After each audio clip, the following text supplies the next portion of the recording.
Taïwan est une province chinoise et depuis 1964, à l'initiative du général de Gaulle, la France adopte la position qu'il n'y a qu'une seule Chine, dont la capitale est Pékin.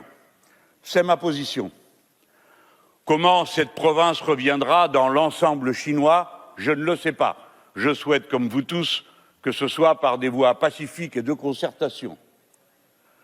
Rien de plus, rien de moins. Mais pas question, puisque vous avez mis en avant le contexte. Dans le contexte actuel de montée des pressions, dont vous ne sauriez intellectuellement, honnêtement dire quel est le fait de Pékin, sans reconnaître rien des provocations innombrables qui sont celles des États-Unis d'Amérique dans ce secteur du monde. Nous n'avons pas les mêmes visions sur la chose, supportez d'entendre mes arguments. Nous ne gagnons rien dans le contexte particulier dans lequel nous sommes à aller aggraver les tensions. C'est l'inverse.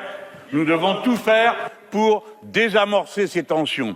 À l'instant même, il vient d'être dit à cette tribune que cette reconnaissance a pour objectif de créer des mesures de dissuasion à l'égard de Pékin. Si vous croyez que vous allez dissuader Pékin de quoi que ce soit avec des méthodes pareilles, c'est que vous ne connaissez rien à la Chine. La Chine, dans cette affaire, doit être traitée avec le respect et la délicatesse que la France a toujours accordé à cette région du monde et aux circonstances particulières de la création de Taïwan. Par conséquent, si le contexte justifie quelque chose, c'est que nous n'allions pas ajouter aux tensions dans cette zone. Et surtout pas 9 jours avant que se tienne une réunion internationale des soi-disant démocraties à l'initiative des États-Unis d'Amérique, qui vont se réunir bientôt avec des démocrates comme Bolsonaro, Duarte et combien d'autres de même nature, et où pour la première fois Taïwan est invité. Parce que ce que cherchent les États-Unis d'Amérique, c'est à créer une ambiance de guerre froide contre la Chine, en prenant appui sur le prétexte de Taïwan. C'est une ambiance de guerre froide qui ne nous vaudra rien. Les Français n'ont rien à faire dans une histoire pareille, sinon à chercher les voies de l'apaisement. Voilà pour le contexte. Non, ce n'est pas le petit livre rouge. Gardez vos injures pour vous. Je défends la position de la France. C'est celle de De Gaulle en 1964, qui ne lisait pas le petit livre rouge. Vos attitudes sont insupportables. Vous ne supportez pas la critique. Allez faire la guerre froide avec les États-Unis d'Amérique. C'est une sottise pour la France. Nous n'avons rien à gagner à cet affrontement. Et je le dis sans animosité particulière pour les habitants de Taïwan. Ce que vous voulez, c'est entrer dans un contexte d'affrontement. Et c'est ce que je ne veux pas.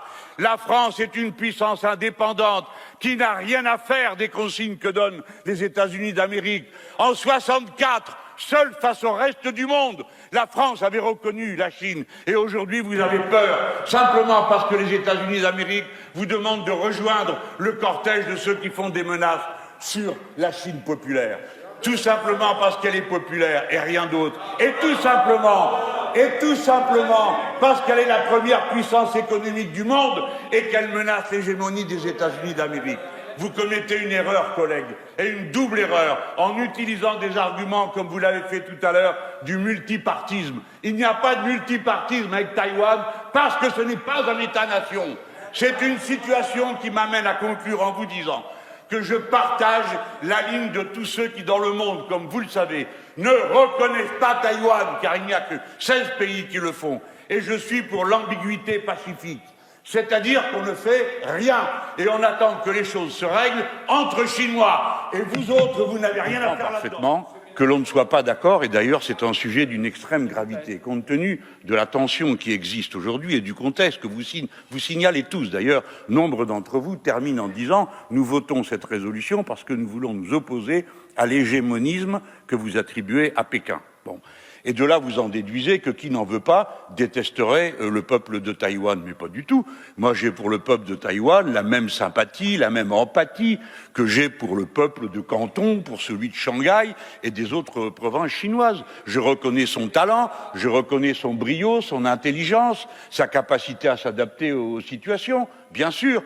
Taïwan est une province de la Chine depuis la période à laquelle nous, en France, nous avons annexé la Franche-Comté en tuant la moitié de sa population. Ces sujets ne sont pas en débat aujourd'hui. Ce qui est en débat, c'est de savoir, à mes yeux, si c'est intelligent de venir progressivement apporter de l'eau à un moulin qui n'est pas le nôtre. Nous n'avons pas à aller à abonder dans un contexte de tension. C'est l'inverse. On doit avoir une politique qui vise à détendre, pas à tendre. Or, vous savez comme moi, tous, qu'en ce moment, les États-Unis d'Amérique relancent une logique de guerre froide avec Pékin. Vous pouvez décider que Pékin est responsable de cette situation et qu'il représente un grand danger. Je ne le crois pas quand on voit la disproportion des forces et des moyens. D'ailleurs, je remercie le ministre de ne pas s'être abaissé à cette polémique avec moi. Bon, j'ai un point de vue, il en a un autre. Vous êtes majoritaire, vous l'adopterez.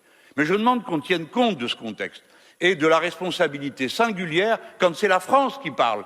Parce que la France, c'est le premier pays à reconnaître la Chine de Pékin, la Chine populaire. C'est comme ça, c'est un fait historique. Donc tout ce que nous disons est entendu. Regardez, il y a de l'affection, de l'amitié pour nous. Et je ne crois pas que les gens de Taïwan ressentiraient comme une offense qu'on ne reconnaisse pas à cet instant un statut particulier à Taïwan. Je ne le crois pas. J'ai le droit.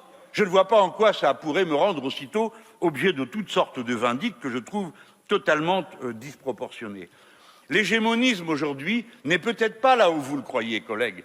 On a l'impression qu'à des moments, certains rêvent d'un retour à cette guerre froide. Le monde est beaucoup plus dangereux aujourd'hui qu'il ne l'était à l'époque de la guerre froide. Et le multilatéralisme, quelqu'un a dit de manière totalement erronée que la Chine populaire le reconnaissait maintenant. Non, c'est de rien connaître à la politique de la Chine que de dire qu'elle n'a pas été pour le multilatéralisme dans le passé. C'était le cœur de sa position et c'est même une des raisons pour lesquelles elle s'est opposée à l'époque à l'URSS, parce qu'elle ne voulait pas de cet ordre du monde qui était celui de Yalta, construit autour de deux superpuissances. Ça, ce sont les faits historiques. Donc aujourd'hui, notre position est seulement de dire ce n'est pas une bonne idée de le faire et ne nous dites pas que ça tombe par hasard quand ça arrive juste avant la réunion des soi-disant démocraties qui s'organise autour des États-Unis d'Amérique le 9 et 10 prochain. D'autant que je vous rappelle qu'alors que nous sommes représentés, si vous croyez vous-même au danger que vous soulignez, comment se fait-il qu'on ne dise rien à cet instant, que personne même ne le mentionne, que nous avons été expulsés par les États-Unis d'Amérique, l'Australie et l'Angleterre d'une alliance dans une zone où nous existons géographiquement. Voilà, comprenez que le contexte dont vous vous réclamez me conduit à avoir des conclusions qui ne sont pas les vôtres et sont même exactement à l'inverse, puisque dans cet instant, je croyais avoir plaidé pour la paix. Quant à la politique de santé, j'achève là-dessus. Bon, nous ne sommes pas d'accord, vous avez le droit de trouver ça génial, je ne suis pas d'accord avec la surveillance généralisée à laquelle a abouti le système de Pékin. Et si vous voulez appliquer le même en France, pourquoi ne le dites-vous pas ?